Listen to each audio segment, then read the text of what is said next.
Бүгін сіздермен өзімнің жақсы көріп жасайтын бауырсақтарымның рецептісімен бөліскім келіп отыр.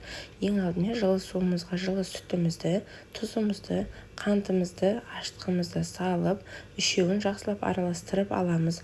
Оның үстіне сұйық май құйып, тағы да жақсылап араластырамыз.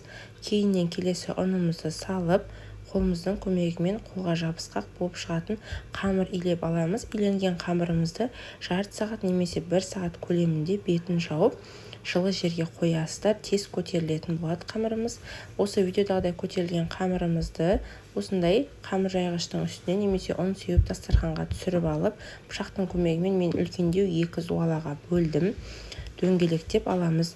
Ұн сеуіп видеода көргендеріңіздер қамыр илегендей қылып осылай илеп алдым, дөңгелектеп алдым қамырларымды. Мынау біздің бірінші зуаламыз. Екінші зуала қамырымызды дәл бірінші зуала сияқты дөңгелетіп, бетін жауып қойып қоямыз.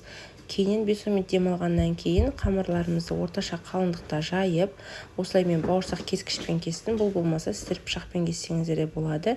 Және де мен 4 бұрышты формада жасадым бүкіл бауырсақты. Сіздер дөңгелек немесе ромбик формада жасасаңыздар да болады. Ол өздеріңіздің қалауларыңызға және де өздеріңіздің идеяларыңызға байланысты.